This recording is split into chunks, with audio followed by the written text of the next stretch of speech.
Bueno, nunca pensábamos que el canal podía llegar a saturarse y nos hemos saturado. De tal forma que hubo una presentación a la que no pudimos acudir porque obviamente no tenemos el don de la ubicuidad. Entonces le encargamos a un amigo que es Gonzalo García, Lalo, amigo de las jornadas del cómic de toda la vida, que nos hiciese el favor de grabar un pequeño vídeo para hacer una presentación de una obra de un autor asturiano, que es Adrián Gutiérrez, que es el dibujante de 1934. Hablaremos más ampliamente de este trabajo, porque a mí me parece muy interesante desgranar algunos aspectos que precisamente yo creo que para eso quisimos crear este canal, junto con Rafael Jiménez a los guiones y Ángel Legna al color en el primer número y de Leticia Morgado en el segundo. Pues nos ofrece una visión que me parece muy interesante. Le hicimos un par de preguntas en el Ateneo, aprovechando las nuevas tecnologías. Bueno, pues aprovechando esta oportunidad, aparte de conocer el trabajo de esta nueva iniciativa y este nuevo tipo de obras, os dejamos un poquito con un par de preguntas que hicimos en la presentación y en el próximo vídeo, obviamente, pues meteremos un poquito de caña a la obra. Bueno, estamos en el Ateneo Obrero de Gijón, en la calle Covadonga, y hemos venido a la charla con Adrián Gutiérrez sobre 1934, El cielo por asalto. Y yo tenía una pregunta. ¿Cómo cojones os embarcasteis en la idea de hacer un cómic de superhéroes en la Revolución en Asturias? Es la pregunta más importante. Mira, la tercera vez que la respondo hoy. No, pero me encanta. Mira, pues yo que soy de aquí de Asturias, de Mieres, yo no fui el que ideó esto. Esto surge de Rafael Jiménez, el guionista, que vive en Carmona, y que, bueno, quería trabajar conmigo desde hace un tiempo. Estamos hablando del año finales del 2014, principios del 2015, y bueno, estuvimos ahí hablando de a ver qué podíamos hacer y qué no. Él había sacado un cómic, se llamó 1936, La batalla por Madrid, hay que lo diga bien, para promocionar, y que mezclaba un poco, pues eso, lo que era el primer año de la Guerra Civil con superhéroes, pero siendo fieles a la historia, vamos, sin hacer una cronía, sin cambiar las cosas y demás. Dar un punto de vista distinto y didáctico de lo que es la historia y de toda esa chicha que hay durante todos los años 30 en general.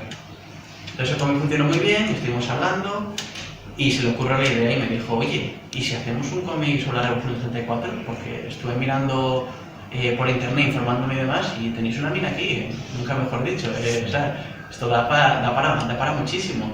Y entonces le dije, jolín, que vaya adelante. Yo reconozco que de la Revolución sabía poquísimo. Que para mí, es otra anécdota que me gusta mucho contar, la Revolución del 34 era, no sé si os acordáis, de las tiras de prensa que salían en Nueva España de la familia Castañón, que las dibujaba yo por medio, que bueno, sí, lo conocí. Hacía unos años. Pues el abuelo, no recuerdo si en todas las tiras, pero sí recuerdo que en muchas, llevaba una camiseta que ponía Octubre del 34. Y claro, cuando eso era muy niño, y le preguntaba a mi padre, me encantaba leerlas, y decía yo, oye, ¿qué es esto de Octubre del 34? Y él me explicó la historia de la Revolución del 34. Para mí, durante años, la Revolución del 34 era una camiseta del abuelo Castañón. Sí. Y a partir de todo eso ya me informé más y me di cuenta de, jolín, es que es verdad, es que da para mucho, tanto para contar la historia, si la queremos contar fielmente, como si encima queremos darle la primera envergadura, hacerla más épica, más superheroica, y añadir eso, pues, fantasía. Y a partir de ahí, pues, adelante. Muchas gracias. ¿Hubo algún momento en el que el desarrollo del guión, sabíais más o menos a cuántas páginas os exponíais para hacer y cómo condensar la historia? Porque... Sí, eso prácticamente desde el principio. Bueno, este son 32, el otro son 28, pues calcula que sí, que iban a ser unas 60 más o menos, y originalmente iba a ser solamente un único número. Pero la fecha para la que me lo pedían era bastante cercana y yo estaba empezando, justo, o sea, en ese momento llevamos mucho tiempo dibujando, pero no estaba tan acostumbrado a fechas de entrega, a un trabajo que se iba a ver en toda España, los nervios, querer hacerlo bien, el tiempo que llevabas, etc. Entonces yo le propuse, le dije, ¿y si lo dividimos en dos grapillas de unas 30 páginas?